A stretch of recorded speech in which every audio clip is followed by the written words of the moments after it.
Yeah, good evening, everybody. It's good to have us joining in from wherever you're watching from. It's a pleasure to have you, and thank you for the opportunity, and thank you for the time you've taken to invest in yourself yet again. I can see our Papa, Dr. Norbert Rakiro. I can see our mom is in the house, Pastor Lorraine Rakiro. I can see Dr. Libert. I can see Raphael. I can see Anthony. I urge us to reach out to our networks and just remind them to join in so that we can start together. This is a very important session. It's a very important time to get grounded, even as we look forward to serving the Lord in the marketplace. So do reach out to drop a text in a group, drop the link in the group.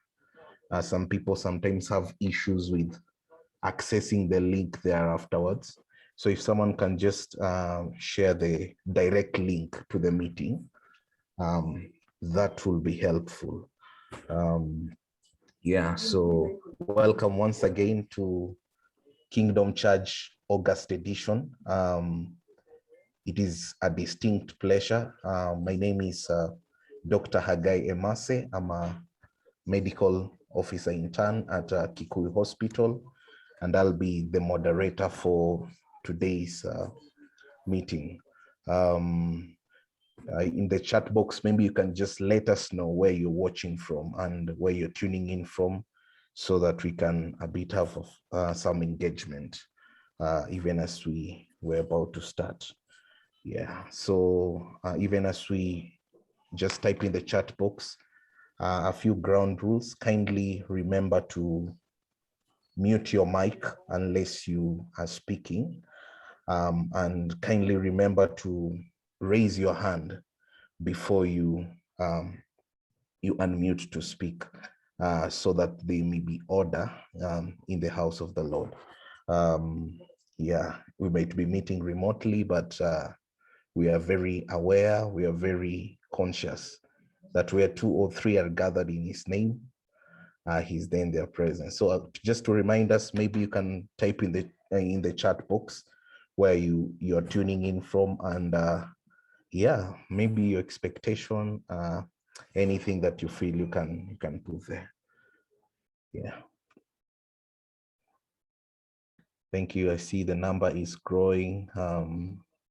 This is very nice. I can see Alphonse, all the way from medical school, University of Nairobi. Can see Washington.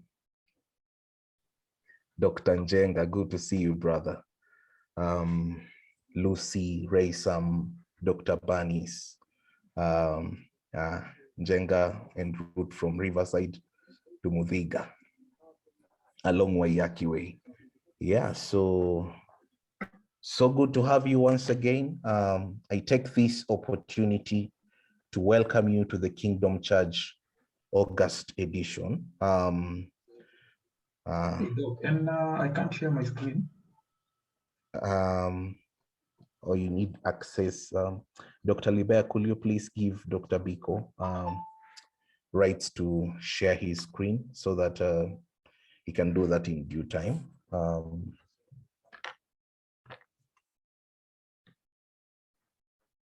Yes. Dr. Libert, you copy? Yes, working on it right away. Okay, thank you. So I want us to begin with a word of prayer. Let's believe as we pray. Father, in the name of our Lord Jesus Christ, we thank you, Lord, for such an opportunity to be grounded, to be prepared for the marketplace in the 21st century. We thank you, Lord, for everyone who has created time to attend this session. Father, I pray in the name of Jesus Christ that, Lord, this shall not be a waste of time, that, Father, we shall walk out with substance, that, Father, we shall walk out with things to work on, that, Father, we shall be provoked, that, Father, we shall be inspired to pursue that which you set in our hearts. Thank you, Lord, for our speaker today, Dr. William Biko Otwell. Father, I pray that you use him to speak to us in an authoritative way, in an instructive way. The Lord, we shall not make the mistakes that we will have otherwise made had we not attended this meeting. Thank you for everyone who is joining from all around the world. I pray, Lord, that you preserve us even as we start. So in Jesus' mighty name, I pray and believe. Amen. All right, so we have our Papa in the building, Dr. Norbert Rakiro. As a way of starting us off, I'll want to invite him to make opening remarks before Dr. Biko will pick it up. Just to give us the program of the day, how it shall go. We'll have our Papa speaking for the first few minutes, and then Dr. Biko will speak for around an hour. Then we'll have question and answer for around 30 minutes. So that's the program of the day. Dr. Biko to speak for an hour, our Papa Dr. Rakiro to have the opening remarks for the first few minutes, up to 15 minutes if possible, and then the last 30 minutes will be a Q&A. Dr. Rakiro, kindly.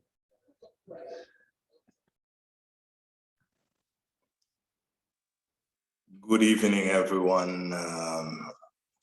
I hope you're all doing well today. I'm joining this meeting from Geneva, Switzerland, and it's really a pleasure and an honor to be able to have you. I've personally missed you all quite a bit over these past couple of months, but we have been reorganizing and preparing ourselves for the next phase of this very, very vital set of meetings that address kingdom concerns.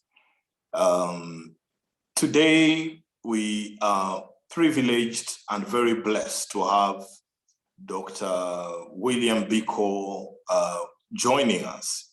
And this is so critical because if you think and meditate and reflect, you will realize that competition is part of the game and the equation in the marketplace.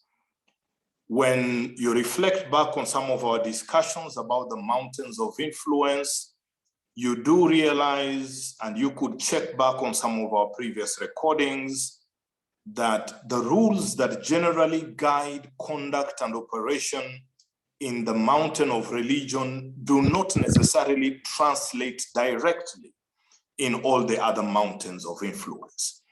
The principles of your character as an individual remain unwavering and changing, but however, the way you navigate when you're in different spaces has to be informed by divine wisdom. It has to be informed by knowledge, by understanding, and these do not come germanely. They have to be received from somewhere. There is a learning process that is necessary. As I prepare to welcome Dr. Biko, and I will request him to make a few introductory comments about himself so that you know who is speaking to you. I know neither I nor him can do complete justice in introducing himself, in introducing our speaker, but I will invite him to feel free to share with us what he feels he can give us as a highlight. And then he will go on from there. But I am reminded today of the Babylonian experience. The Bible clearly says that there was this situation where Israel had been taken captive and Jerusalem had been burnt. Their normal base of operation was no more present, and they had gone into captivity. It was foreign territory. Yet when they got to foreign territory, the king in the foreign territory immediately applied a criteria that selected and separated certain individuals. Because he, Nebuchadnezzar, was not a kingdom person, spirituality was not one of his criteria. He was not looking for the most prayerful. He was not looking for the most anointed. He was not looking for the most gifted. However, by reason of him applying this selection criteria, he ended up with this, among the cohort, he ended up with 4 young men who are described in very interesting terminology. They had the capacity to learn. They were well-groomed. They had a royal background. They were familiar with the etiquette of the palace and high places. They knew how to conduct themselves. And this is what granted them entry into an environment where now they could be witnesses and individuals who could leverage their positions for the purpose of the king.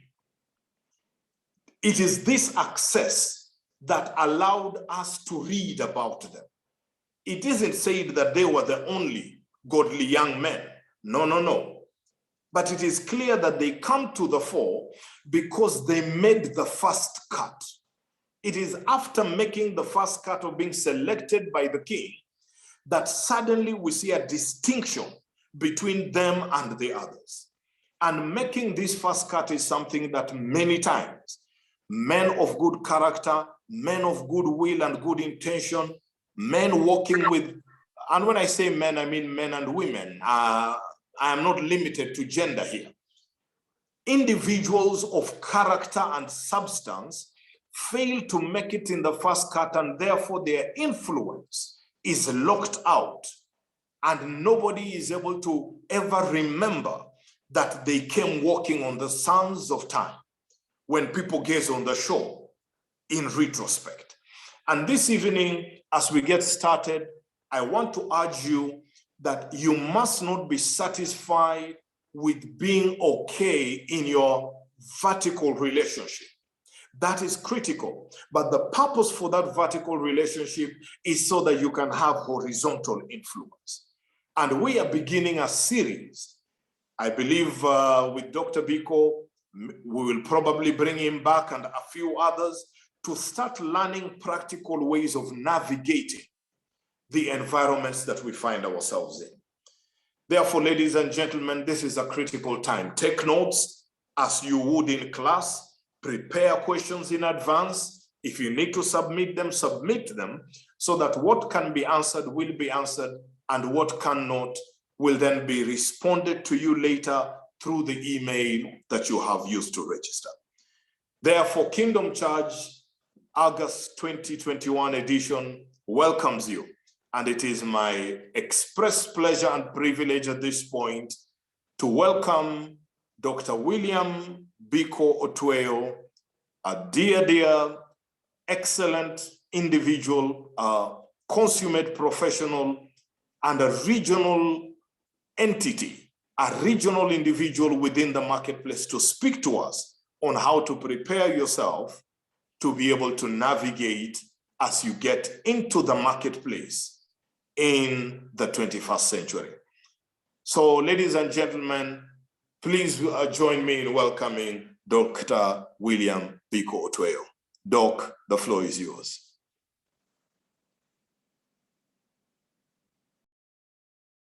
Thank you. So can you hear me? Yes, we can hear you very Yes, well, Doc. Dr. Biko. Perfect. So I'm just going to load my screen just to see if you can be able to see that. I'm not sure if that's possible now. Are you able to see? Yes, we can see it. Or the full screen? Yes. Or not the presenter view? No, the full screen. Okay, fantastic. Well, thank you so much, Dr. Rakiro, for those kind remarks. It's my pleasure to be here. I've interacted with Dr. Rakiro severally, and I'm always inspired when I speak to him. And though you don't see me much in Kingdom Church because of the meetings I have to have at different times and the travel, I just want to assure you that I am very privileged to be part of Kingdom Church, and help us to just go ahead and improve in many facets of life, and especially career-wise, which is something that I'm very, very interested in. And maybe I would just first start by introducing myself. So my name is William Biko. I'm a medical doctor. So I graduated from the UON in 2012. And then I proceeded on for my internship at Kijabe Mission Hospital. After my internship, I was posted to Siaya. And I went to Siaya in a small hospital, which I knew the name the first time I stepped there. It was called Madiang Hospital. A very interesting place. So after that, I worked 4 months, and then I decided to resign from government. There was just this pushing me, which just kept telling me, and I believe it was God, probably change the place where you are in and move to another place. And so I resigned from government when it was still not very cool to resign from government, actually. So,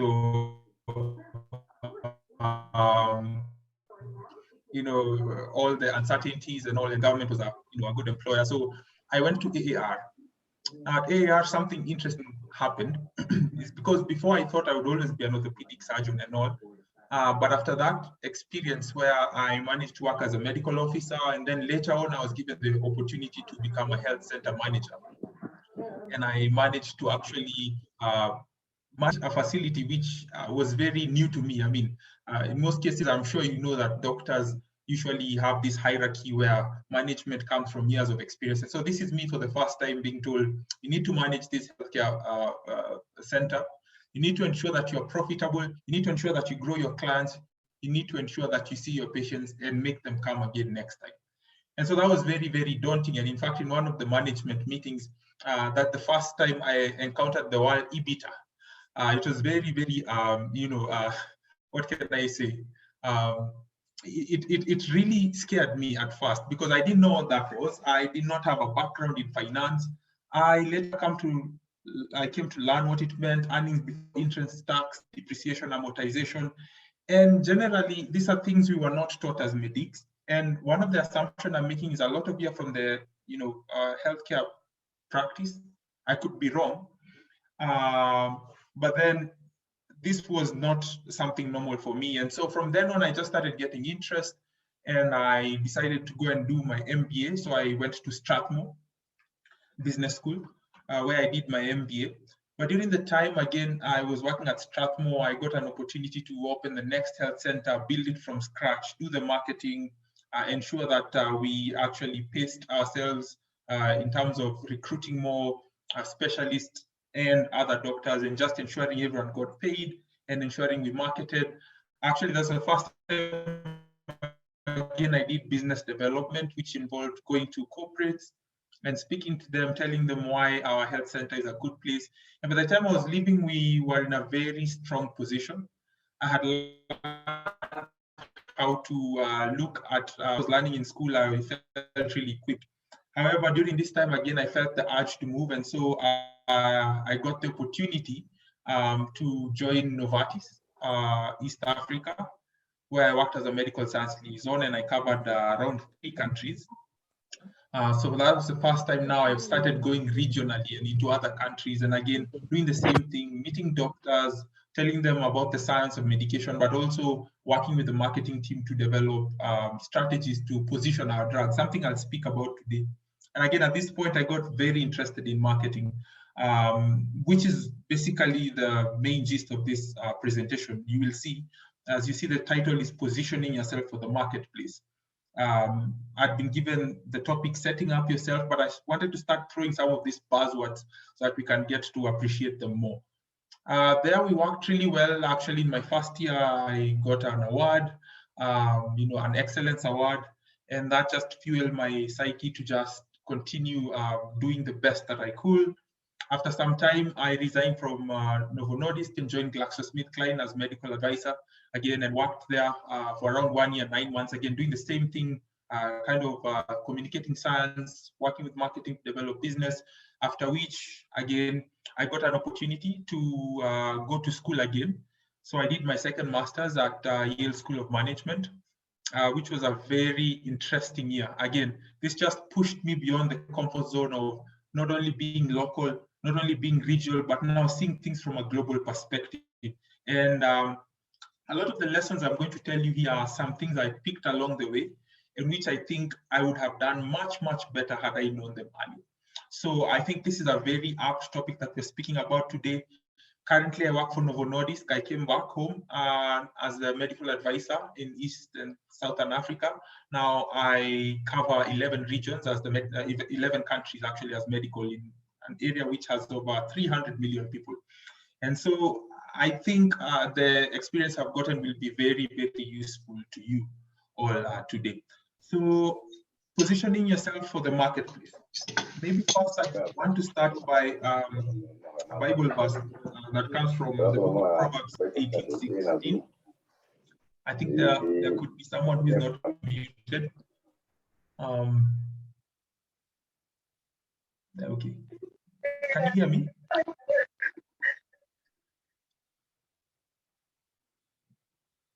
Hello? Yes, Doc, I can hear you. Can just proceed. Okay, fantastic. Yeah, so that's a little bit about me, and I'll tell you a few of the lessons as we go on. And so it's my pleasure to be here. I've actually interacted with a good chunk of you, and I hope to do that in the future. So positioning yourself for the marketplace. So what will be our objectives today? Today I'm going to take you on a tangent a little bit for us to understand something slightly different. So for you to be on the marketplace and to be appreciated, you have to be a brand. And I'm sure you've all had different brands, and I'm going to show you something in the next slide, but I'm going to actually tell you how to be a brand in yourself. Because people choose brands because brands are what add value to people's life. After that, we're going to speak about building your brand right. And I'm going to speak about a few things here, your story and your channels. And finally, I'm going to speak about sustaining your brand. Now, the marketplace is a very interesting place because there is tons and tons and tons to learn. And I could not capture everything here today. And so I just wanted to set this meeting as a scaffold for us to just start thinking about building our personal brands. I'm happy to work with you on an individual level.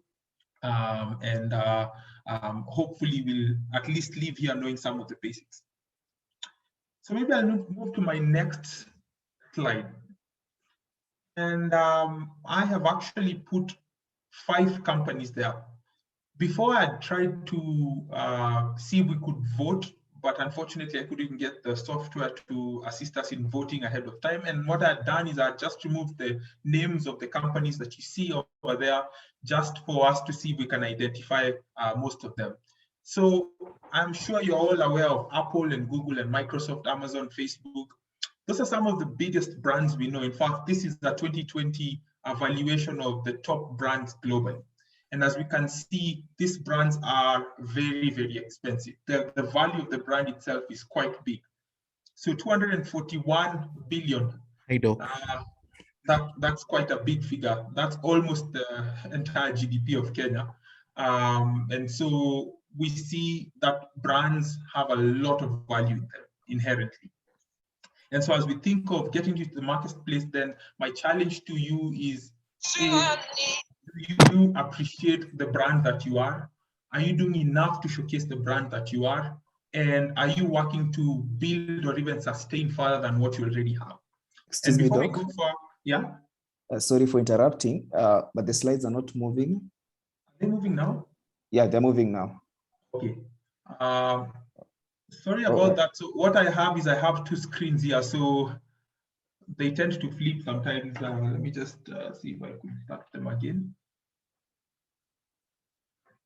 Okay.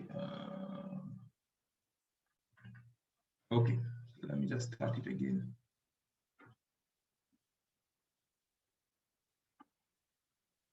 Are you able to see now?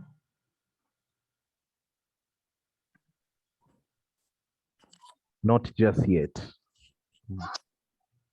Okay. Yes, we can see it now. And it's not on speaker view, right? It's on the full screen view. Yes. Okay, fantastic. Yeah, so maybe let me just start by a few definitions. So what's a personal brand? And this definition is by personalbrand.com, which is one of the leading connoisseurs of personal brands. So they say a personal brand is a widely recognized and largely uniform perception or impression of an individual based on their experience, their expertise, their competencies, their actions and achievements within a community, an industry, or the marketplace at large. So we're seeing that brands are not just limited to big corporations like Apple, like Google, like Facebook and all that, but it also comes to the much granular level, and that's the individual level. And there's a difference between a personal brand and personal branding. So today we will be talking about personal branding, maybe just the primordial stages of that, and then we will build on this next time because it's a very large topic. So personal branding is the conscious and intentional effort to create and influence public perception of an individual by positioning them as an authority in the industry, elevating their credibility and differentiating themselves from competition to ultimately advance their career, increase their circle of influence, and have a large impact. So as you can see here, it just does not stop in a personal brand, but it's something that is very conscious and intentional as you go ahead. And we'll see the different aspects of how to build our own personal brand. And I hope this presentation will help us. So we'll move to the first objective, which is building your brand right. And in part of the cloud, then once you have your story, then you really need channels to be able to disseminate again your story. Because without the proper channels, then your story becomes irrelevant because which don't speak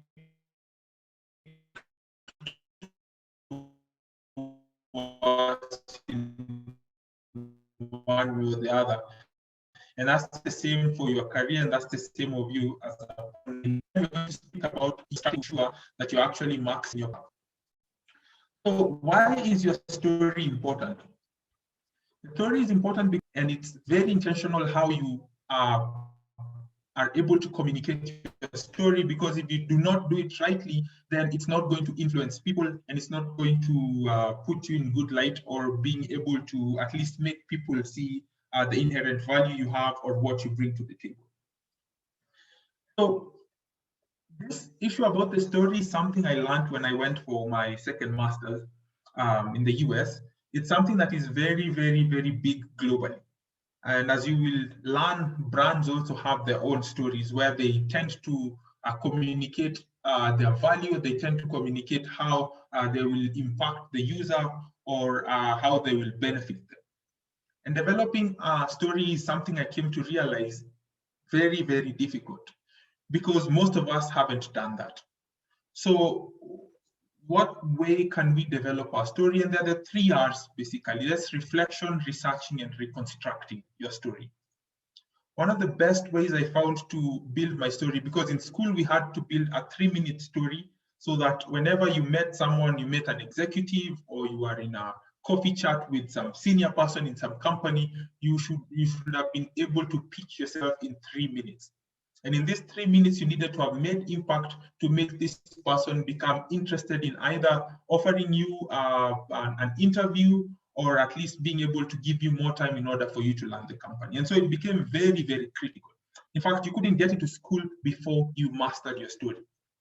So some of the ways I came to realize were very, very impactful was, number one, the reflection part.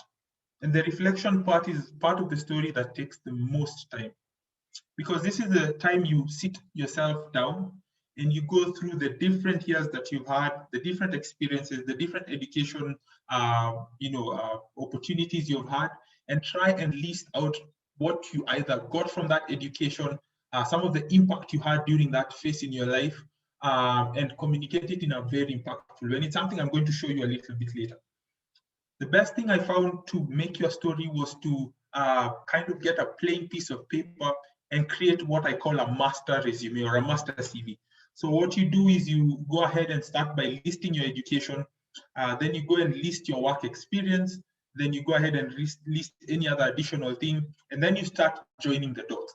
So basically, so for instance, I personally would slide from me being a medical doctor and speaking about some of the impact I had as a medical intern, and then switching very seamlessly to the next aspect of my life, which was my internship. Sorry, not my internship, my time as a medical officer. And so these things cannot be in point form. They have to be in the form of a very well flowing story. So reflection is critical because you start by writing in bullet point the different aspects. And I'm going to show you a few examples later on. Now, number 2 is researching, because once you've reflected and listed out your bullet point, then you need to really research the audience that you're going to be speaking to. So no one CV is the same. That's the thing I realized. Actually, before I one CV and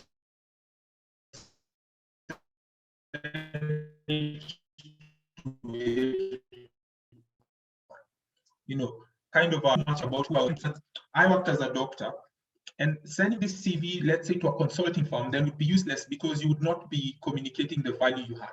Because you probably either would focus so much on your medicine and forget the different skills that are required for consulting. And so for that reason, you may actually miss out and not position yourself very, very strongly. And that resulted in a lot of people not getting interviews or something like that, because people cannot connect where doctors or where healthcare is coming and combining with something else, let's say consulting. And consulting is just a big term for those companies which go ahead and look into a company and try and get solutions, or look into a problem, let's say vaccine distribution, and try to understand why exactly is it not being. So it requires people with an analytical mindset.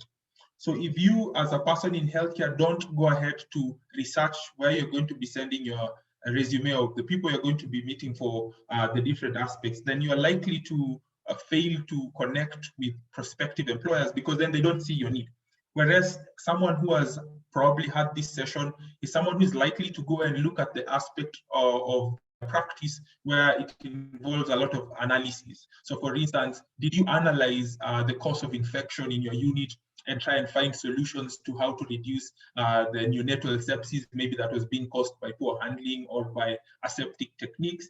So if you don't go ahead and do that, then the recruiter or people in the marketplace are not going to spend their time trying to get that information from what you give them if you do not highlight it very well. And so it is critical to understand your audience, where you're applying to, and exactly what they want. Then lastly, you need to construct or reconstruct these whole different aspects. Remember, the first one, it was a master resume where we listed everything. Now in reconstructing, after you've researched on the company that you're going to apply to, now you take the most relevant requirements that are required by the job, and then try and connect them with different aspects of your story in a seamless way. So the 3 steps, don't forget: reflect, research, reconstruct. Fantastic. Now, after we've made our story, then we need to communicate this story to someone, and that's where channels come in. So who are you going to speak to? How are you going to speak to them? Which is the most important channel for you to speak to them? And I've listed a couple of channels that we're going to go through before perhaps getting to the resume area. But all these things build to each other, because once we've constructed a resume, then it's easy for us to construct a cover or an application letter. It's easy for us to prepare for an interview. It's easy for us to post on our LinkedIn, something which is also very critical, which I will speak to you about. So don't forget, a good product without a good channel for getting it to the market is not very, very helpful, because then the market is not going to look for you. Then you have to actually expose yourself and showcase your talents and all that. So what are some of the different channels we have? The first one we're going to go through is a cover letter. And I'm going to give you examples as we go through, so don't feel too overwhelmed. And I'm also happy to work with you as you're making your own cover letters for the different aspects or different jobs that you're going to apply to. So generally, cover letters are divided into several key parts. And a cover letter is just the same as an application letter. So the key parts of the cover letter include the opening session, which is very important because that's the hook. So with your opening, someone who is reading your letter is likely to make a decision if they're going to go ahead and read the rest of your letter and give you an interview, or call you for a one-on-one session, or maybe different things that they would want to do. Let's say even offer you a coffee chat. And I'm going to speak about a coffee chat next. So your opening needs to be as professional as possible, and it needs to be an introduction of yourself. It also needs to be able to go straight to the point and say why you're writing this letter. And like I said, it's the hook, it needs to grab attention. So for instance, in the first paragraph, if you go way off this tangent and do not take time to introduce yourself, why you're writing, or even grab the speaker's attention, and at that point in time, you've already lost a very critical opportunity, which is grabbing the attention of the person reading. Now, once you've grabbed the attention, we move to the next part of the cover letter, which is the body. And this is something I came to realize later on. People don't have too much time. And one aspect of communication is that you need to get to the point in a very artistic way, but at the same time, not confusing the person who is reading. As you'll realize in most of this presentation today, I have put a lot of things in threes. Human beings tend to understand things in a very interesting way.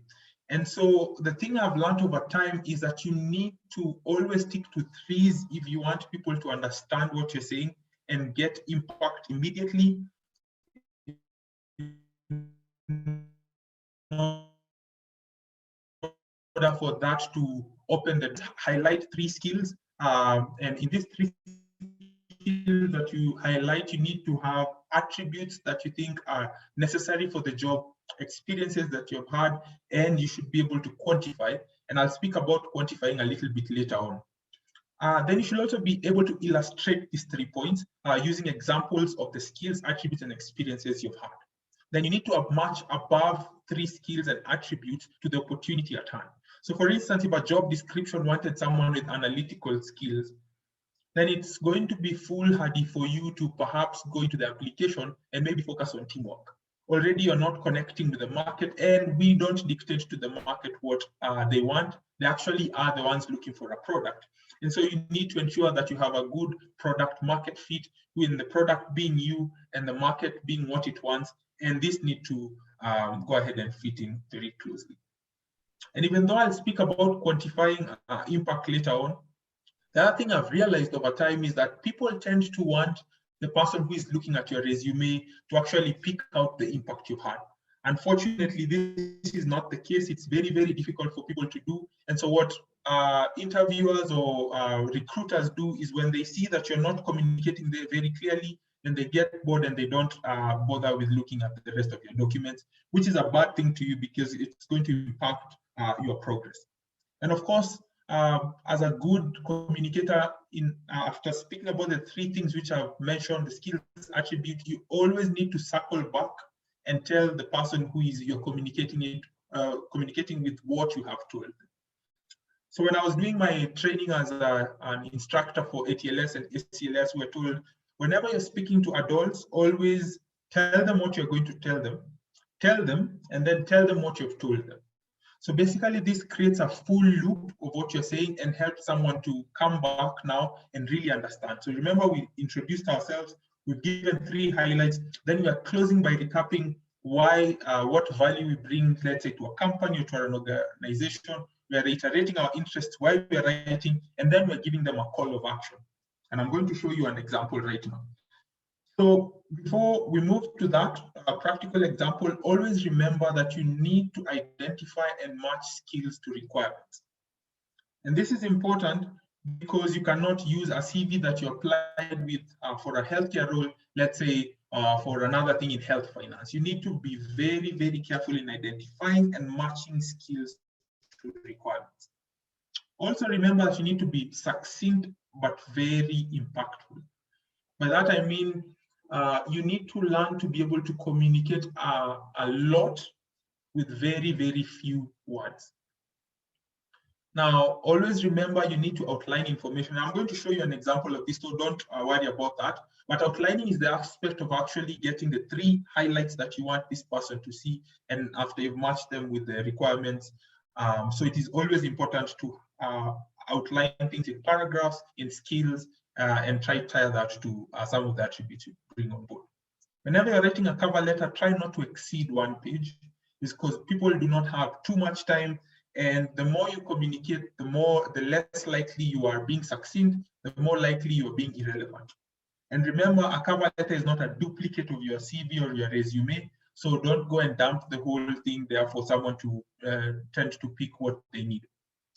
So the next, example is an example of a letter I wrote to one of the leading global consulting firms, and you probably will see the name somewhere there. So this is my work. I had to do this application because out of the 400, 600 people who we were with at the business school, I went to Yale, they only gave interviews to around 30 people. And so you had to become so precise. Now, the disadvantage I had also is, remember, I was a medical doctor. I've never done consulting before. And so what happened is I really had to showcase myself and try and show the interviewer why I required this opportunity. So I'm going to read this letter. So the opening part, remember we said the opening, you have to introduce yourself and get to the point and do it in a way that attracts interest. I've broken it down because if I put one whole page, then we will not be able to see. So the opening went like this: Dear recruiting manager, so I'm a Yale School of Management, Master of Advanced Management 2020, and Strathmore Business School MBA 2020 candidate, writing to express my interest in joining this consulting firm as a life sciences senior associate. So in just that one verse, I've already told them why I'm writing, and I've already tried to introduce who I am. So in the body, which was still part of the first paragraph there, I go ahead and say, as a medical doctor, I have always been fascinated by problem solving, especially in situations requiring consistency in performance and leadership. Experience working in teams and my ability to quickly adapt to unfamiliar situations and employ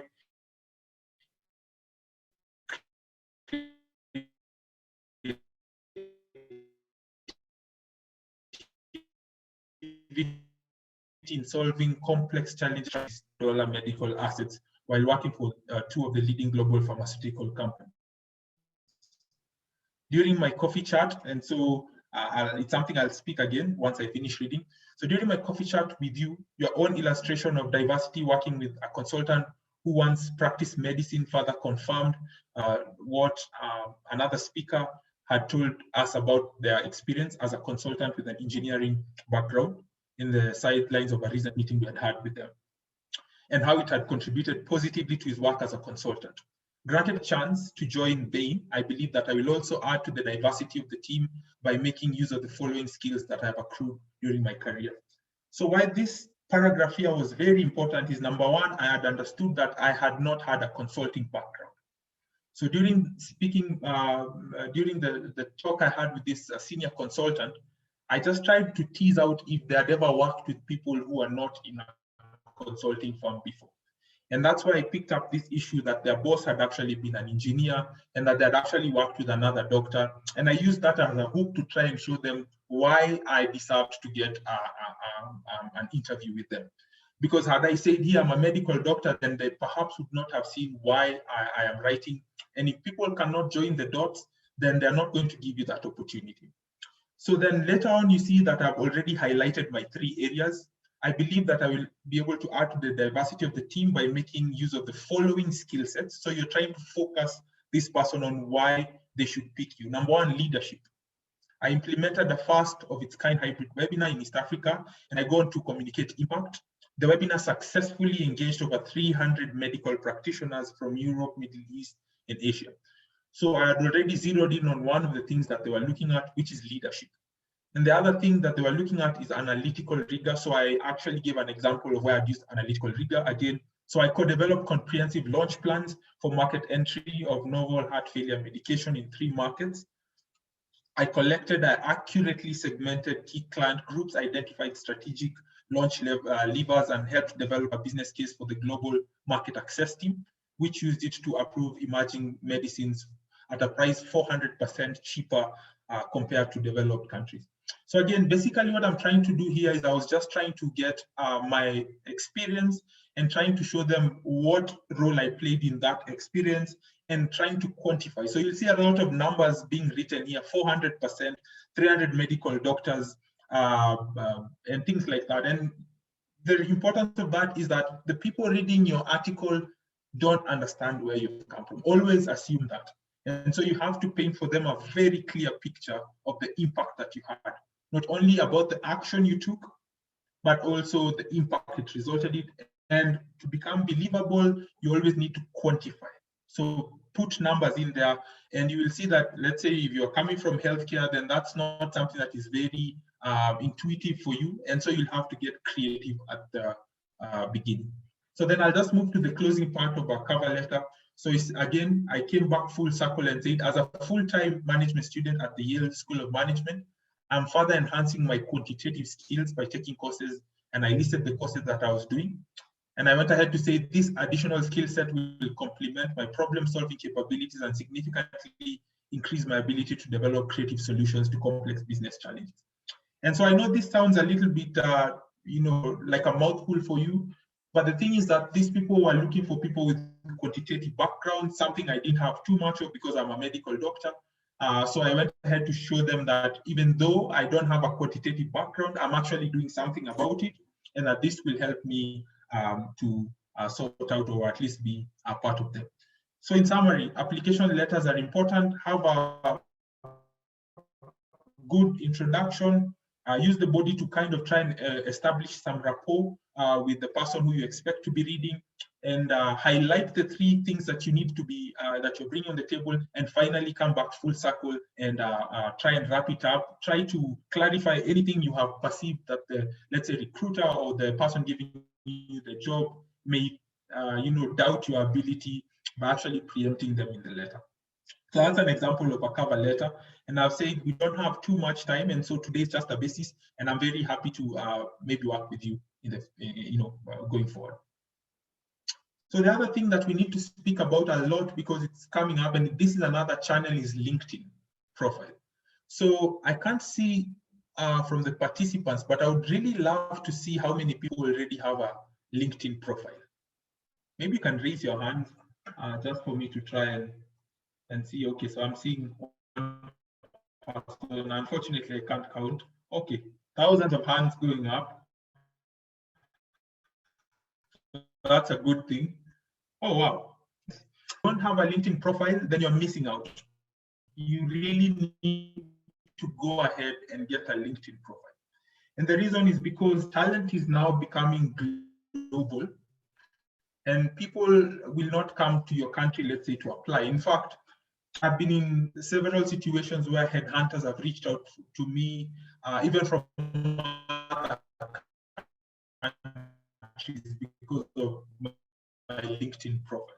And so it be fashion of your LinkedIn profile. So I'm just going to walk through the anatomy of a LinkedIn profile again, try and point out a few areas. So area number 1, and if you can see, let me take this pointer. This area here is called the background image area. Now, maybe I'll start by saying I have seen a lot of mistakes that people do on LinkedIn. LinkedIn is not Facebook.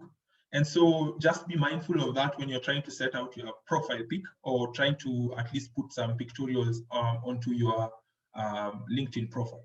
Because, for instance, if you go ahead and put some funny pictures, or pictures which kind of don't connect with what you're trying to portray yourself as, then you've already lost out big time.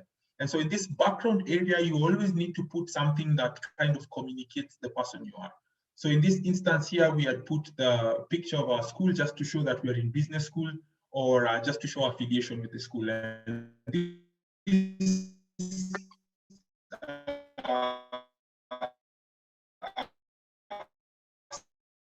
subtle cues which communicate a lot. Then the second part here is called the photo, of course, either very inappropriate for a professional setting, or maybe due to lack of knowledge, not cut out and fashioned in a way that speaks professionalism. So in the photo area, try as much as possible to get a photo where you are having the appropriate attire. So in the beginning, I'd written here, let's say business attire, but I realized some people may, let's say, be very interested in going to the creatives, and maybe you just want attire which speaks again, or which adds more credence to what you're trying to portray. So have appropriate attire. If you are going to have one in a lab coat, if you're a doctor, actually the one I had before this, I had a lab coat, then you need to go ahead and show yourself in a lab coat, because then that again is a subtle cue. try as much as possible to get a photo where you are the main, you are the main, let's say, play in that area. So as you can see, my photo there is occupying around 60 to 70% of the photo field, and that becomes important because then it portrays you in a certain way to different people. Then try to put uncluttered backgrounds in your photo area. So if you can go ahead and have a professional photo, then go ahead and do that and attach it on the photo area. Because again, if I am not recruiting and I already know people who don't look serious, then perhaps recruiters would be much less forgiving should you put an inappropriate photo or one which doesn't communicate what you have. The number 3 is the headline area. And as you can see here, mine reads data analytics, healthcare management. So headline areas are very important because how LinkedIn works is that if someone is searching for someone with data analytics skills and they just type data analytics in Kenya, then this metadata here is actually what is going to drive them to your profile. As I've said, if you have LinkedIn on several locations, you've seen that several people have, let's say, viewed your profile. And it's because of this headline and these keywords or the buzzwords that you use. So they need to be very clear and descriptive. As you can see here, there's data analytics, I have a slash, healthcare, I have a slash management. So in your case, you could be having, let's say, medical doctor or a lawyer slash finance professional slash data analyst slash artificial intelligence guru or something. So this area here becomes very critical because this is the thing that people in the market are going to look at when they're trying to look out for you. During this presentation, you'll hear me speak a lot about recruiting and employment, but also be mindful that in case you are your own boss or you have your own business, then these things also need to reflect that. So for instance, you could write entrepreneur, or you could write startup, something about startups, and then you could write something about management. So just be mindful of the headline area because then it gives people metadata and how they can get you. The other part of the LinkedIn include the experience area. Always remember you need to have it relevant and to target. They need to be in bullet points. Remember, don't take your resume and dump all of it on the LinkedIn profile. That's not the role of a LinkedIn profile. You need to give very nice, subtle bullet points that makes someone interested in knowing you more. Because once they see this and they get interested, then they're most likely going to message you so that you are able to carry on with the discussions. The next area is the education. Always remember to list it in chronological order. Start with the thing that is the latest as you move downwards. So for instance, you could have something about education, the schools attended. You could have some of the relevant courses you've done. Let's say if you're in campus and you've won some awards, then this is a place that you want to put them in. Let's say awarded best student in this, or say president, elected president, this and that. So these are things you want to have under your education session so that, again, you try and create some buzz and some pizzazz and interest in what you are. The other area here is the certifications area. Now, this is a critical area. So for me as a person, if I want to know how much of a learner you are, then I usually just look at your certifications because a lot of courses online these days are linked to LinkedIn. So for instance, if you went to Coursera and finished a course, say on personal finance management, they usually ask you if they can pin it to your LinkedIn profile. So this certifications area becomes very critical in trying to show people how much of a learner you are. In this time, at this time, or let me say during this season,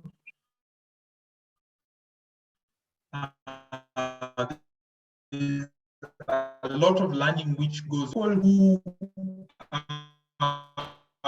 let's say employers or people who potential person who is consistently learning, and this is a good area to showcase that. Now when it comes to the skills and the endorsement areas, again, this is the place where you list the relevant skills. Again, this is the metadata that LinkedIn uses in order for them to try and connect you to someone who's looking for something. Let's say they're looking for someone with skills in Excel. This is somewhere where you want to put them.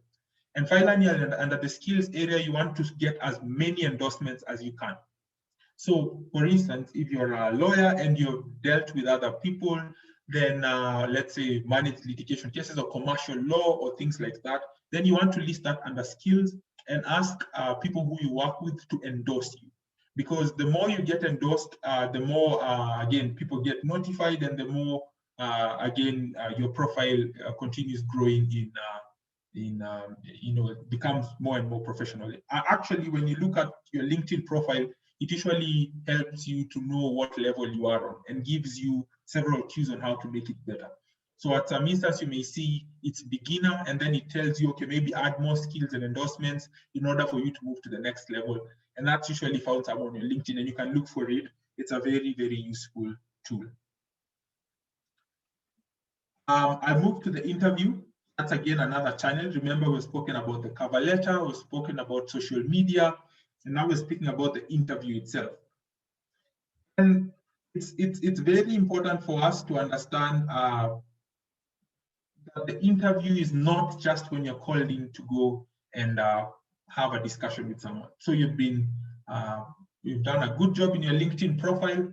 A future recruiter or someone who is a potential business partner came, and so your LinkedIn profile, they are very, very impressed, and they said, I have to get this person. They sent you the job description. You again went ahead and wrote a very good letter, observing the introduction, the body, the highlighting, and the closing. Those were very impactful, and now you've gotten a chance to go and interview. So again, how do you continue to go ahead and show your let's say your brand and try and influence these people to have you on board? Is number one, you have to understand that the interview starts from the pre-interview session. Now you need to go ahead and really understand what the job requirements are. Again, I've mentioned this before, and if you are diligent enough, you would have known that perhaps the requirements that I put on my cover letter were some of the requirements that were required, let's say, by this prospective employer. You want to glove fit, again, your story to the requirements. So if we needed someone who is good in teamwork, let's say a team player, you need to have used your story or refined your story very well to fit a teamwork situation. And I'm going to show you a framework to use later on when you're trying to craft your stories in order for you to have them top of mind, in order for you to become very economical and very succinct in how you behave during an interview. Because if you don't get it right at the pre-interview session, you're just not going to do well in the interview session. And so that becomes an opportunity again for you to use framework and try and refine the stories you have in order to prepare.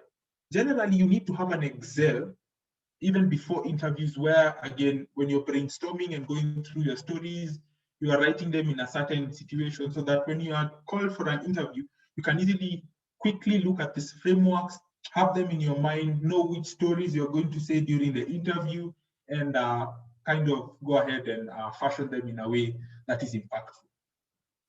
So after doing a very thorough pre-interview session, then you need to have gone to the interview session itself.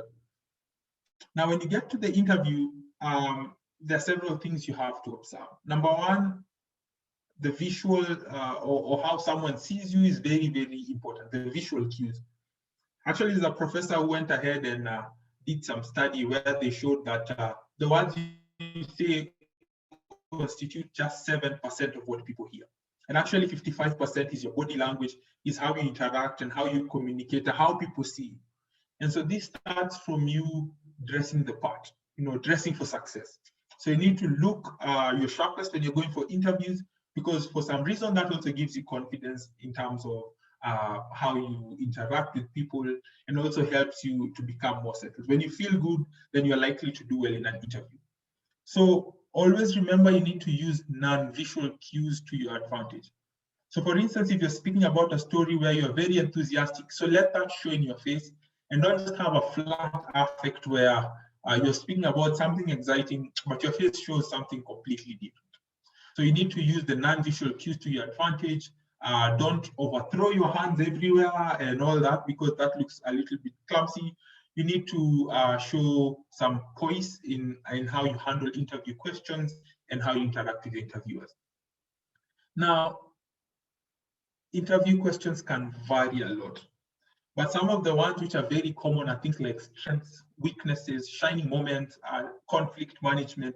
at least in your story writing, be sure that you have tackled those basic ones before at least moving to the other complex one. And maybe something I'll tell you is that the more stories you write, then the more likely you are to quickly interchange even when situations don't call for it. In many interviews, the questions that I went there expecting are not the ones that were asked, but because I'd taken time to brainstorm, I'd taken time to kind of preempt some of the questions that were going to be asked, then I was in a more natural position to switch through the stories very quickly. And again, because of the framework which I had in my mind, which helps you to organize your responses. And we're going to go to that next. Also remember, during interviews, you need to ask thoughtful questions. And thoughtful questions are just that, thoughtful questions. I think one of the biggest blunders I've seen in people after they go for interviews is people who ask how much they're going to be paid.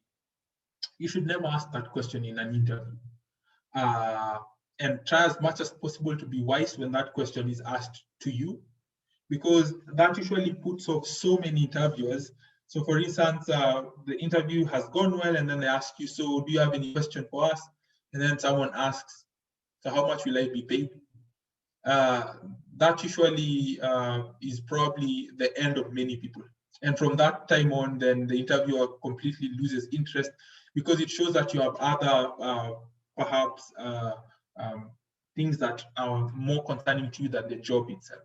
In most places, jobs have pay scales, and though negotiating that is beyond the scope of this presentation today, but just appreciate that that's one of the things you do not want to speak through. Thoughtful questions are questions which put the interviewer on a, perhaps on the spot. I think one of the interesting questions I've asked an interviewer before is, so if you are to change anything in this job, what's the last thing you'd change? And that's just a way of asking them, what are you very enthusiastic about in this job?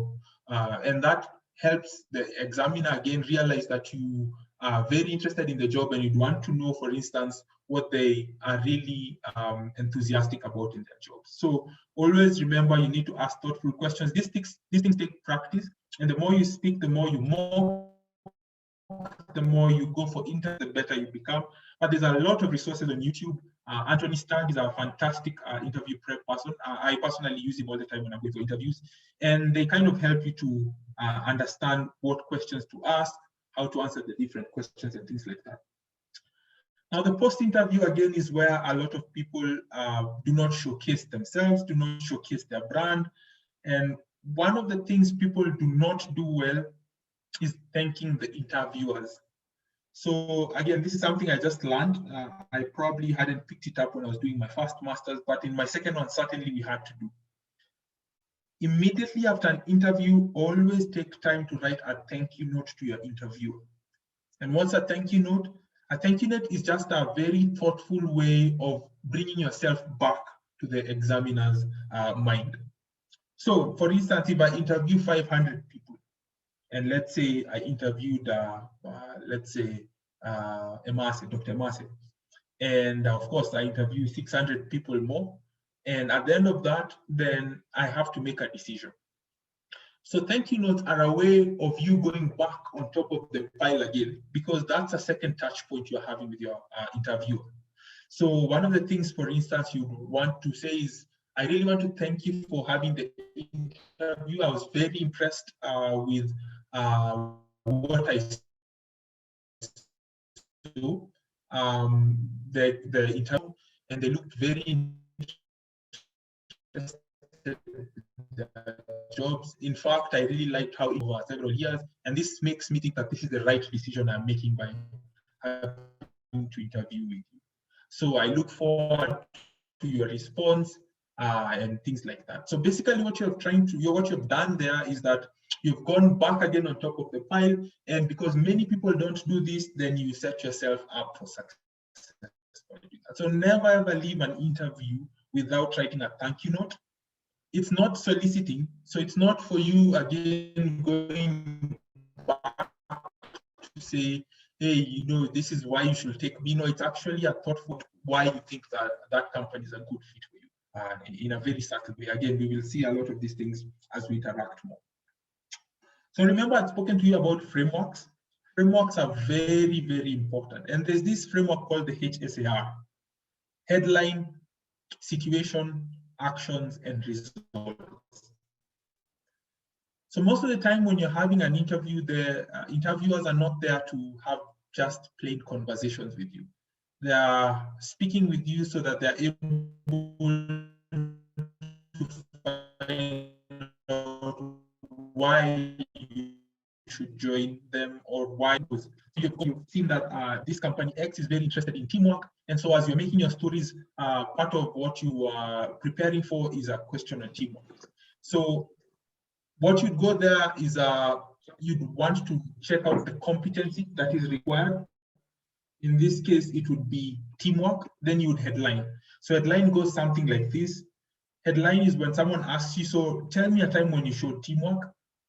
So you headline by first starting to tell this person what you're going to tell them. So I'm going to tell you a time when I was able to help a new medical representative to quickly fit into the company culture and excel in their role. So you're basically already summarized and prepped the person on what you are going to show them about teamwork. And then now you paint the situation. So the situation was that we had a new hire who was coming in from a company which had much less rigor in enforcing, let's say, compliance to industry policies and regulations.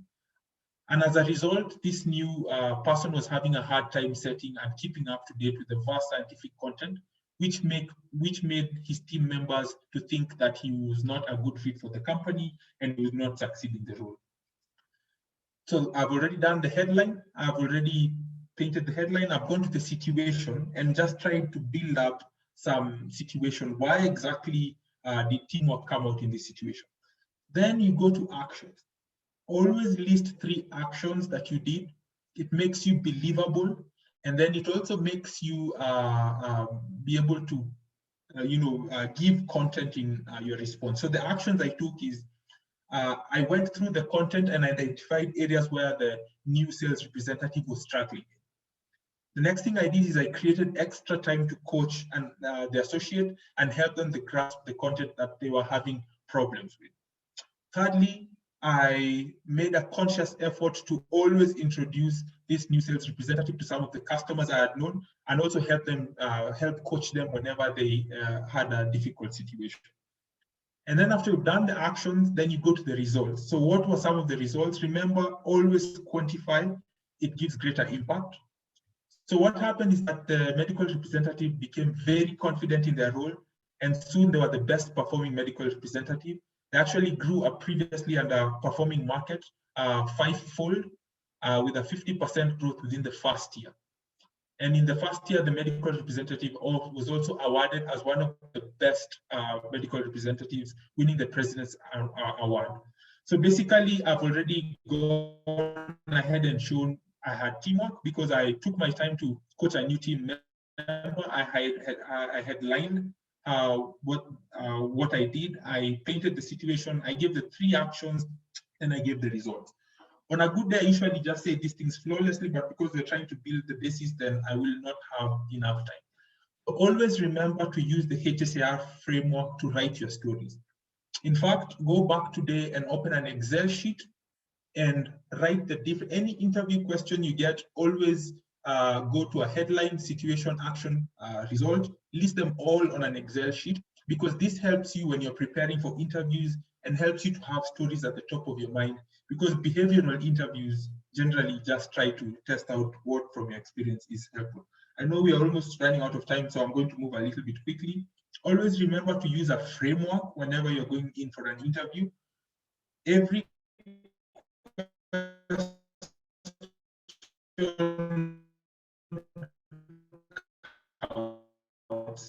so there is no route. The interviewer is trying to tease out something, and this is the best opportunity for you to showcase yourself.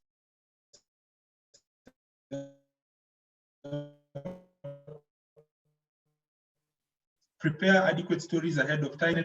Good lighting. There's no people shouting in the background.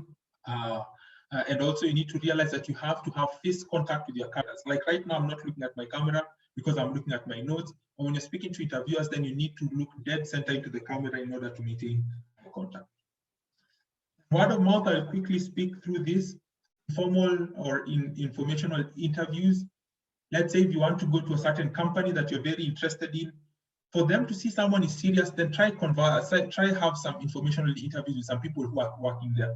And this again is why LinkedIn is very critical, because you can easily go, let's say I want to work for PricewaterhouseCoopers, I can easily go to PricewaterhouseCoopers and try and see people that I could speak to. Then you can inbox them on LinkedIn and try and ask for a coffee chat. So a coffee chat is just an informal session where you speak with someone and you get to understand the company, you get to understand the culture, what let's say makes them very happy about their jobs, because things like this are what you use as nuances when you're preparing for interviews. So when you're going for interviews, then to become more credible, then you could even name drop and say, I spoke to this person, they're very enthusiastic about working for this company because it's a company which shows people respect, and that's an environment I would really thrive in. So again, these coffee chats just help you to understand some of the nuances. And of course, they also help you to network in order for you to have a good support base within the company. Coming to the CV and resume, it's important to use an active voice. What do I mean by an active voice? It needs to start with an action verb. I want that to be very clear. Every bullet point you have in your resume needs to start with an action verb. And the reason this is important is because it puts you in an active voice. So a passive voice is something like, I was moved to another department, but an active voice is, I moved to another department. So basically it shows that you're taking charge and that you are actually proactive in what you're doing. So always use the active verb. And always use an active word, and they're always verbs in most situations. So for instance, you can use words like executed, steered, partnered, planned, trained, aimed, words like that. You need to go ahead and find out which words showcase different skills well. Every bullet point in your experience and in your education needs to start with an action word. Again, these things take practice and we don't have too much time. So today I'll just basically go through everything so that you have them in mind, and then we can build on it next time. Number two, do not try too much information. Some information is not relevant. Try as much as possible not to put it in your CV and in your resume. Okay, because then it doesn't add anything. Always remember, any word you say, any sentence you say, anything you write needs to build into a story that you have already trying to communicate. So the more fluff you write, then the worse it becomes for you. Then always communicate impact and quantify. Quantify, quantify, quantify. Look for a clever way of quantifying anything you did in order for you to become believable, in order for people to see the impact you've had. Because most people perhaps have not worked in a hospital. So if you don't quantify there for them, then they probably don't understand what you're saying. Be keen on spelling errors. Always check your CV, because nothing makes people more annoyed than spelling errors. Stick to your format. Always have a systematic way of writing. It could change in different circumstances, but in some situations you could have education, then professional experience, then additional information and other things. So try to be as succinct but as impactful as possible. Stick to your format. I'm going to show you an example of action-oriented words. What's action-oriented? Your resume bullet points and experience need to showcase the work you did.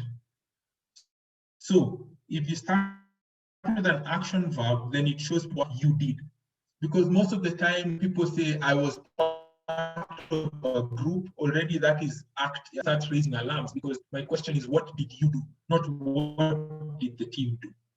So always remember to begin your bullets with strong action words that inform the recruiter of the actions you performed. So recruiters agree that to assess the impact of your work, you need to understand exactly what it is. And this is why it is best that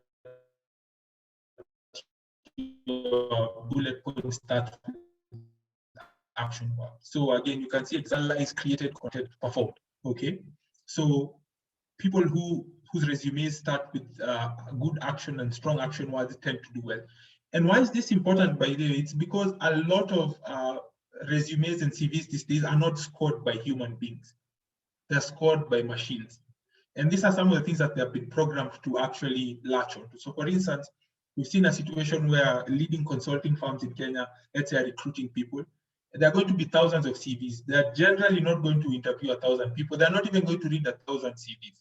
So what happens is that they put these things in a machine and the machine scores you on a percentile. So if you have a good CV, then you're likely to get an interview. If you have a bad CV, then that's the point that you're failing and you're not going to proceed to the next level. So it's important, very, very important to use action-oriented words and quantify them as much as possible. The next thing, become as specific as possible, and specifics required to the quantification of outcomes, impact in your resume. Remember me speaking about quantification? These are outlined by quantifiable outcomes or size and scope of work. Examples include, let's say, if there was revenue, cost, or departments you supported. Let's say I worked supporting 4 different departments. Is different from saying I worked as a medical intern. Okay, without quantification, recruiters are not able to assess the outcomes or impact of the work that you did. And those who quantify usually gain an advantage, and as it clarifies the results of their work. So again, remember things like client value, deal value, revenue. If you're a doctor, surgeries performed, awards done, and things like that. Be as specific as possible. We've spoken a lot, and I'm going to finalize by saying about your strategy. So how do you go on forward from here?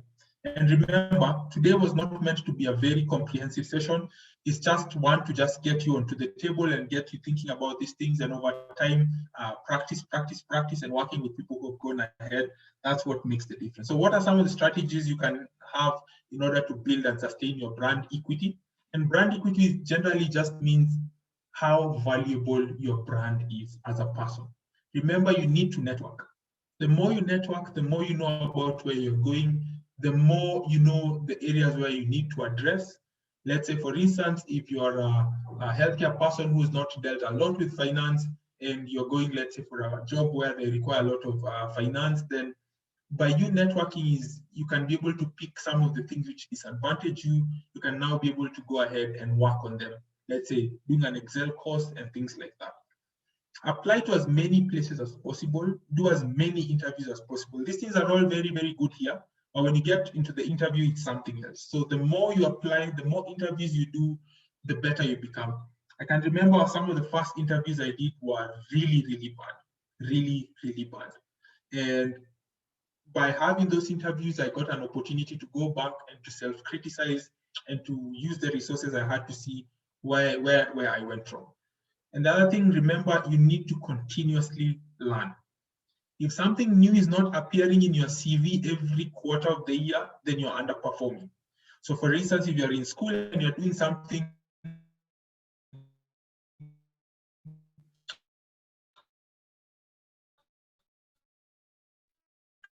please have something else that is coming, because either we have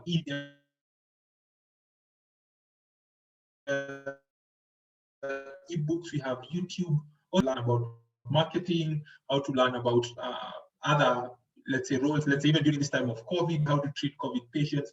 All these resources are available. So please ensure that every quarter, you're adding something new to your resume that is beyond what you're doing. If you're working, please be sure to add something new every quarter. Number 4, keep watching trends. Now, if we go back to the slide I put up initially, you will see that the valuable companies, 3 out of 5 of them are technology companies. And that just speaks a lot to where the future is heading. The future is going to be technology, it's going to be artificial intelligence.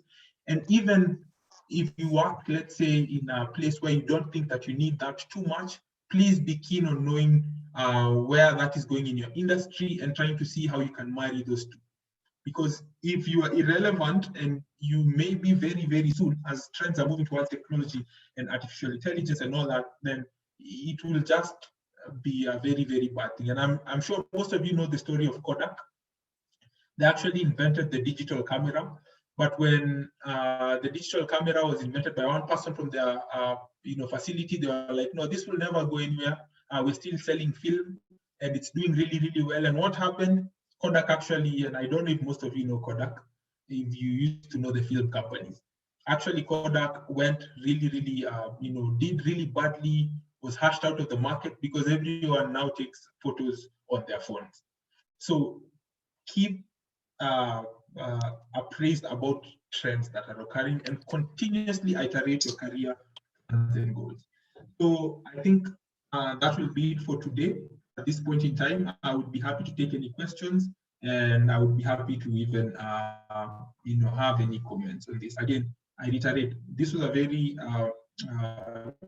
kind of general or generic presentation just to help you to understand the different facets and just to ensure that at least you have something running through your mind before you know what exactly you need to do.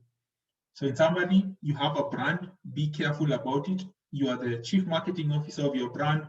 Ensure you develop it, ensure you protect it, and ensure you are relevant to the market.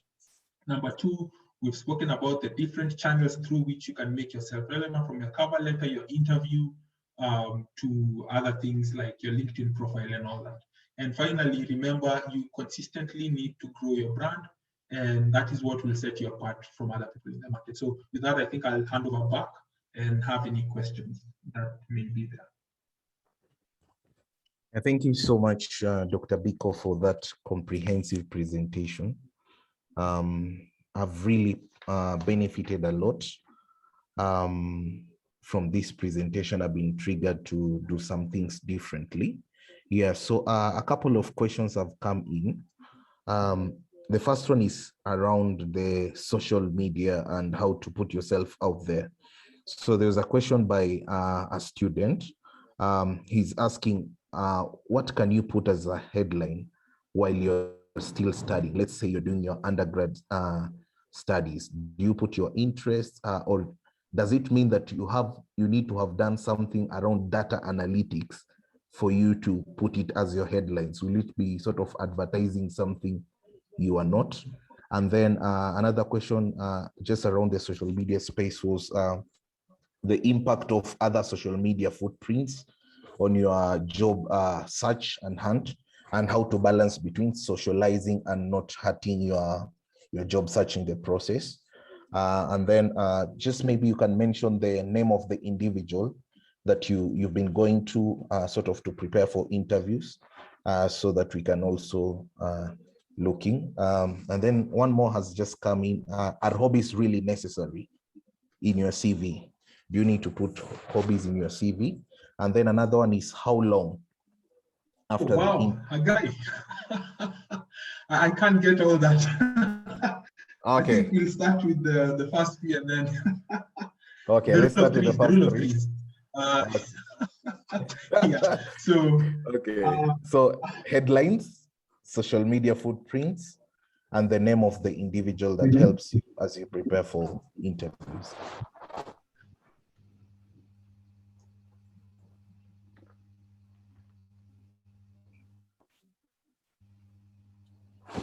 Okay, and then name. So because just to start a conversation.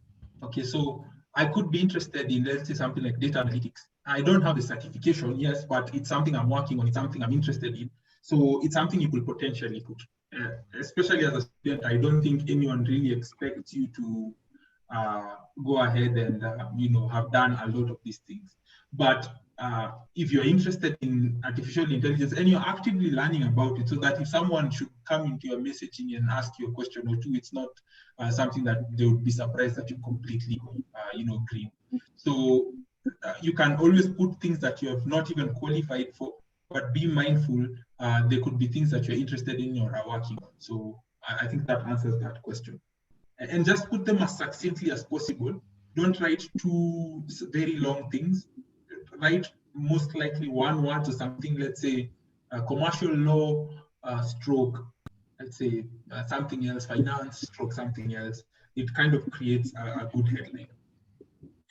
Then number two, let me answer number three first. The name of the person is Anthony Stagg, which is Anthony, and then S-T-A-G-G, Anthony Stagg. I find him very, very clear in how he presents his framework. He also uses a lot of frameworks for interview preparation. And frameworks help you a lot, because every time you ask a question, you're already categorizing things in frameworks as you're answering. Okay, so if you tell me about yourself, you've already, there's a framework for tell me about yourself, where you don't start speaking about things which are irrelevant. I like football and things like that, because that's not what the interviewer is actually looking for. Okay, so there are frameworks for that, things like education, experience, skills, and these things are said in a story form that tends to inform the interviewer a lot about you and why you are relevant for this job. Remember, you already have looked at the job requirements. So you should tailor your tell me about yourself to something that does not look too, cookie cut, but something that follows around the same frameworks. So I think that was number 2. Number 3, it was about social media and what they just clarified. Yeah, so number 3 was the impact of other social media platforms and footprints in your job hunt, and just getting the right balance between socializing and not hurting yourself in the process of job searching. Yeah.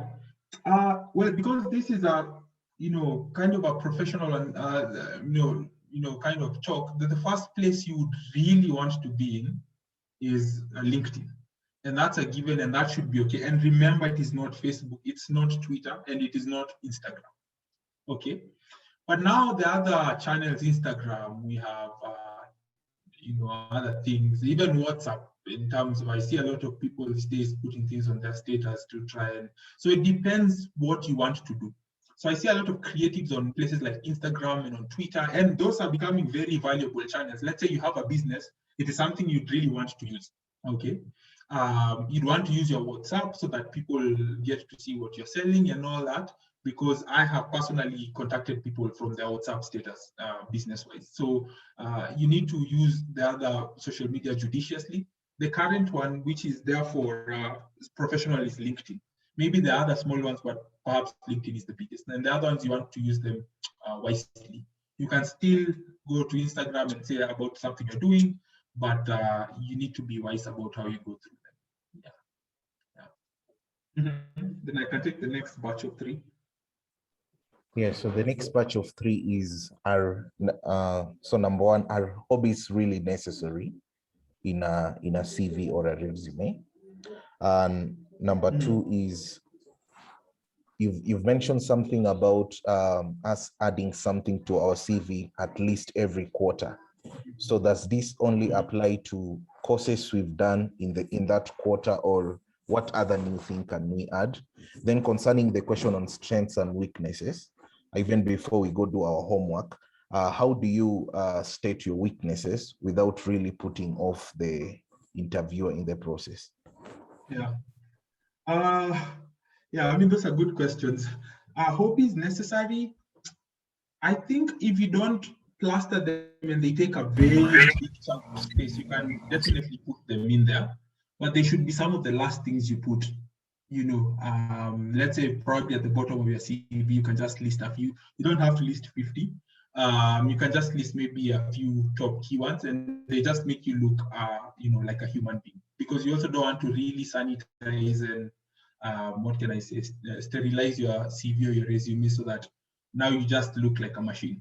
So yeah, you can put in some of them, but be mindful, don't spend too much space on those. That's one. So necessary, I'm not sure I put that as correct. Actually, most organizations these days ask you to answer different, let's say you go into their website, they kind of ask you to put your experience in a different place, your education in a different place. And I think that what they're trying to do is that they're just trying to limit the amount of things that people write on CVs, because a lot of people write irrelevant things. And so they kind of really focus you on what they want you to have. And in those cases, of course, then you can't put things like hobbies. So it really depends. It really depends on the situation that you are on. Adding something a quarter, it doesn't have to be something you've learned. It could be something you volunteered in. It could be, hey, I've won. I was, I steered my team to victory on something. Let's say if you're under the university or something, just add something. However, I feel like also the skills you gain and the education is really, really important to add. So again, that needs to be a balance. Everything is a balance. There really no hard and fast rule, but just be very mindful on what you're doing. Now, the reason I was saying it's important to put education, which is my opinion, or skills that you have attained is because it shows people that you're continuously learning. You see, so let's say if I did a course on Excel on Coursera, or did something on epidemiology on Coursera, then it shows me this person is consistently trying to get better and better.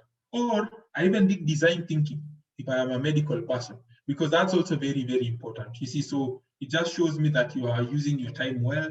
There's a lot to learn in the internet. Everything can be learned. It could be graphic design, it could be something. So basically, just showcase your skill, showcase yourself, brand yourself based on what you want people to see you in. Okay, so if you are going to a place and you've never done business, then you'd want to do business courses that are available there just to be aware of what's happening. Yeah. Just ensure you add something on your resume or on your LinkedIn profile, because as you finish, again, they take your skills up. You keep adding things in your skill, you keep getting endorsements and all that. That's nice. You need to use LinkedIn very effectively that way.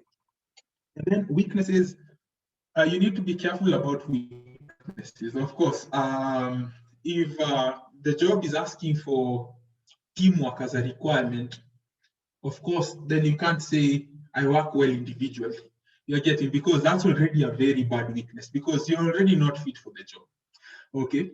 But you also not want to say funny things like, you know, I'm a perfectionist, because then you also look strange. You're getting, so you're really trying to play around with the interviewer, and some people pick that and they realize you're not genuine. It could be something subtle, but whenever you answer a weakness, always ensure you give a rebuttal of what you have done to correct that weakness. Okay, so don't just say, let's say, one of the ones I usually say is, I write very long emails, and sometimes my main points can disappear somewhere there. So actually, I realized that this was a problem when this person did this and this. And what I did about it, I went and sat down with my manager. I actually showed him what I thought my weakness was, and we worked a way of actually improving that. 3 months later, I now write more succinct emails. In fact, the manager called me aside just to, let's say, congratulate me on how I effectively communicated in an email to stakeholders. So even as you're writing emails, don't just stop with a bloody nose and say, oh, no, just go ahead and show that you're actually doing something to correct your weakness, and that you've corrected it, and in fact, it has had good impact. So always remember that. Mention a weakness, say how you realized it, say how you corrected it, and mention the impact of what it did. And again, quantify what it did. So that's how you answer weakness questions. Yeah. Wow, that's quite helpful. Just to the last set of 3, this is a bit personal. Yeah. Having worked both in the local market and the global market, what, in your opinion, surprised you the most in terms of the demands and expectations of the job market, and how can someone prepare in that case to work in the global stage and not only the local market? Number 2 is in your capacity as the medical advisor, South and Eastern Africa. How does your typical day look like? Yeah, I think we can close with those 2. And then maybe a question that keeps on popping up, and I think maybe Anthony can help. Tell me about yourself. What exactly do you say about, tell me about yourself. Okay. So having worked globally, the thing I realize is at the global level, you are really, really exposed to these trends that we speak about. These things which don't look very, very big here are very big out there. So for instance, how the workplace is changing because of things like artificial intelligence and technology.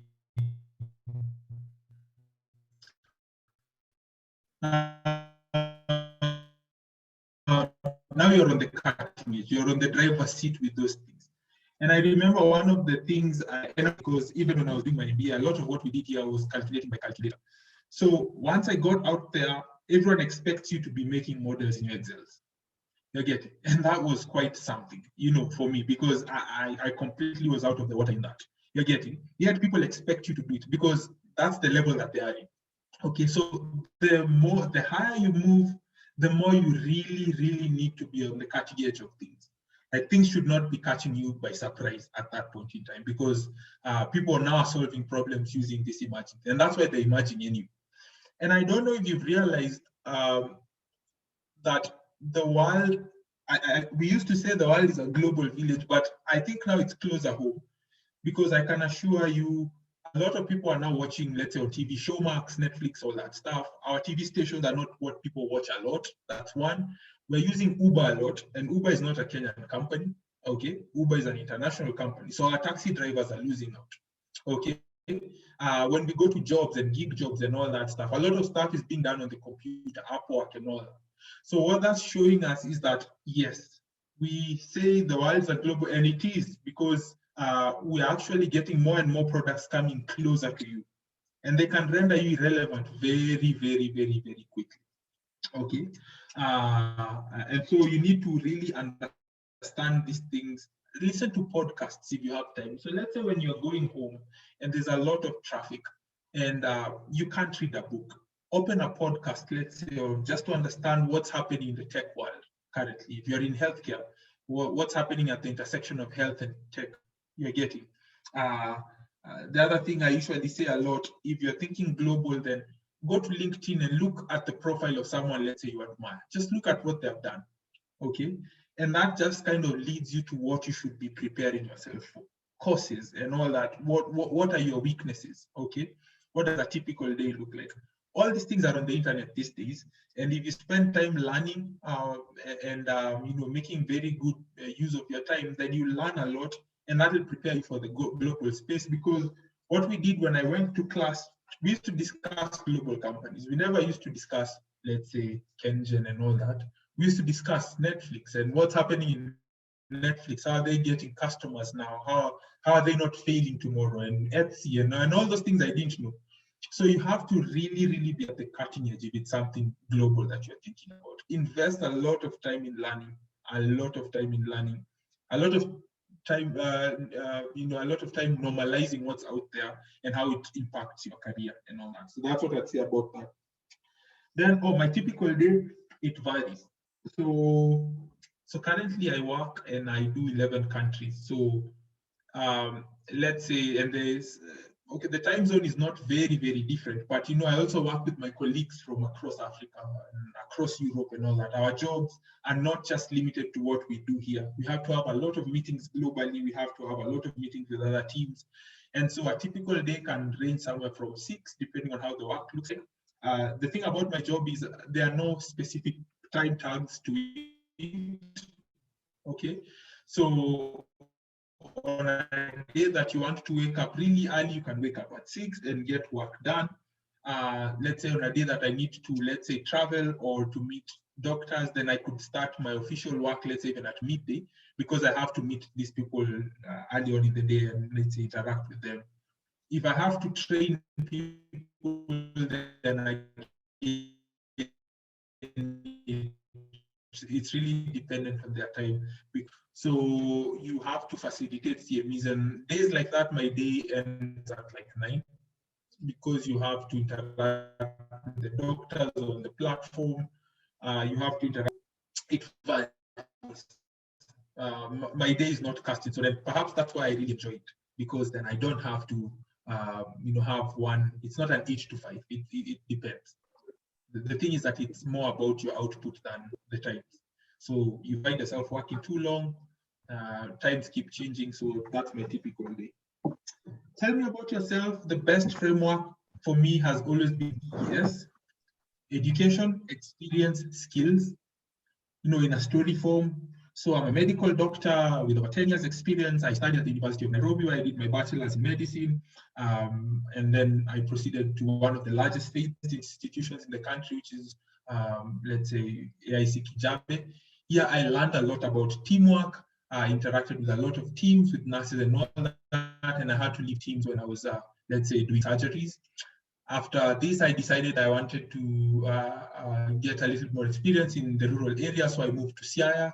Here, again, I not only now practice medicine, but I also had my hand at leadership because I became the medical superintendent. So I learned how to deal with different teams and all that stuff. After working this, I realized I needed to get more hands-on experience, let's say in the private market, because now I've worked in the, let's say in the public market. Going to the private markets, work for one of the largest HMOs. Again, here I learned how to treat different diseases, but not only that, I also had my hands in terms of administration, how to do business development, finance. So basically, you're trying to weave your story as you go through, throwing in points about skills, experiences, it's a dance. Okay, so even as you're mentioning education, let's say in a situation where you don't have a lot of experience, and you also I'm currently a medical student.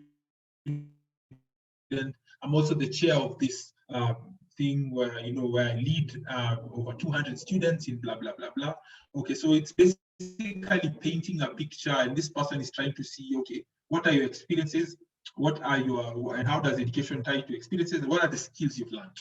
So EES, education, experience, skills. That should always be at the top of your mind when you're asking, tell me about yourself. Anthony Staggs does it beautifully. You should just go in and watch how he does it. It's really nice. If I was an interviewer, I would have employed him. You're getting, so you need to just keep learning how to do that. Don't speak about irrelevant things which don't apply to that job. Try to match everything, but also don't sound like a robot. You're getting, so the more you practice, the more you have the framework in your mind, and you can quickly dance in the different aspects, but you can also tell what the interviewer is trying to ask you in the different all right areas. But also expect curveballs. Thank you so much. Yeah, so sorry, I cut you short. Yeah. Oh no, I was just saying, just expect curveballs. Sometimes you may not get this obvious question. Sometimes you may get something like, so what are you currently reading? You're getting, so that's why you need to always be prepared even for curveballs. But the more you prepare your stories, the more you continue learning, the better you become at answering, and the more dexterous you become with handling any of these things. Yeah. Go ahead, Doc. Yeah. Wow, thank you so much. So our time is much spent. Maybe just the last one, just before I make the announcements and close. You've talked about remaining on the cutting edge, and you've highlighted some key things that are quite important in the world we live in currently. Yeah, so things to do with artificial intelligence. What other skills, in your opinion, can we start looking at and working towards for us to have that advantage even as we go into the marketplace? The other things just are like critical reasoning and problem solving. Just being able to deconstruct a very complex problem, break it down, and try to find solutions, or try to understand where exactly the problem is. I find problem solving skill a must-have. Okay, communication critical. Like, how do you communicate to different groups of people? So let's say, how do I communicate with my managers versus how do I communicate with my peers? Communication is critical. I've just come to realize. If you cannot communicate, you cannot pass through your points, then you can't influence people. So unfortunately, then you cannot be a good brand, because then brands have to have some level of influence. So those are some of the other things that I find. Leadership, of course, and of course, if it's leadership, then you want to see how well you can lead teams, how you can lead both upwards, downwards, horizontally. Because sometimes, for instance, in my position currently, no one reports to me, but you're still a manager. So then that means you have to interact with your peers, you have to interact with your superiors, and you have to interact with people in other aspects. So that also becomes important in terms of leadership. So those are just some of the ones I can remember. Those are like the softer ones. So they're the soft ones, just those ones which get the job done without the skills itself. Then are the hard skills. You need to be a good analyst, whether you're a doctor or not, no one cares. You need to really know how to analyze. Because even when you go to the hospital, like I told you, when I worked in private sector, I had to look at income statements. I didn't know how to read them. And when I look back, I'm like, how did I know how to read those things? So those are the hard skills you need to have: analytical skills. Infections are going up in your ward. What are you going to do about it? Are you just going to look at it? Are you going to deep dive and critically analyze that data and trying to see what exactly is happening? So those are some of the things that you need to have, plus many other more I can't think about right now, but just always remember hard soft skills. Those are things you need to get, and read a lot of books. I think as Christians, one of the biggest things I find is that people don't exert themselves. They expect things to just happen. So maybe I'll just go and keep praying and not learn how to influence people, and not learn how to do Excel, and not it's not going to happen. In fact, I think there's a quote I really like from Galileo. I'd put it somewhere here, and if you don't mind, I'd just read it, where he said, anyway, I think I'd put it somewhere here. Okay, I can't see it anyway. So I'll probably, when I get it, I'll just put it up somewhere. He was just saying that he does not believe that the God of the universe, who endowed us with brains and all that, wanted us to forgo their use. So of course you have to use it because you've been given. And remember the story about the talents. So basically, you still need to work just as hard, but also not trusting in the thing that you're doing, trusting in God, but still remembering that there's a role of why those things are there. So exert yourself. Yeah. Thank you for that powerful conclusion that really we have to exert ourselves. And thank you so much, Daktari, for this enlightening session. We hope to have more. Yeah, thank you so much, Papa, Dr. Norbert Rakiro and Pastor Lorraine, for availing this platform to us, for us to just get grounded and get prepared for the job market. So quick announcements is that our next episode will be happening next month. We'll announce the date through our emails, through your emails and our social media platforms. And for you to join our WhatsApp group, that's the Kingdom Charge WhatsApp group, you can email Dr. Libert. His phone number is 0711 221 173. And then just an invite for you to subscribe to our YouTube channel, Kingdom Charge, on YouTube, and our Facebook page, Kingdom Charge, again on Facebook, so that you can get to know the announcements and even for future programs. So without further ado, I'd love to close it here, unless I'd love to close it here. Papa, unless you have something to say, anything just before we close? Yes, thank you very much, Dr. Biko and Dr. Hegai, for excellent moderation. Indeed, these are very critical things, and I believe that you would agree with me that we would want to invite Dr. Biko back for another session. I believe that there is a lot that we need to build on, and it would be useful to be very intentional and strategic so that we do not waste time in our transitions getting to the marketplace, and also avoid the frustration that comes with laboring without proper knowledge or strategy or understanding of why you are not getting to where you desire to go. So this is just to appreciate everyone. Thank you again for your patience. We apologize, we have gone a bit above time.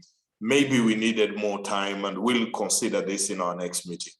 But other than that, thank you very much, everyone, and we'll be seeing you in our next session. Hegai, you can close for us with a word of prayer. Thank you so much, Papa. Let's bow down our heads and pray. So, Father, in the name of Jesus, thank you so much for this time that we've had, Lord, just to get grounded and to get knowledge and wisdom on how to prepare ourselves for the marketplace that you're sending us into. Thank you, Lord, for what we've received this day. Father, I pray in the name of Jesus Christ that this shall not only remain as knowledge, but Lord, this shall be translated to action and even behavior when necessary. Thank you so much for our speaker who has labored and prepared to deliver this evening. And thank you, Lord, even for everyone who made time to attend this session. Lord, even as we disperse, may you preserve us, even in the midst of this raging pandemic. We honor you and we love you. I pray this believing and trusting in Jesus' mighty name. Amen. Amen. Thank you so much for creating time. Have a lovely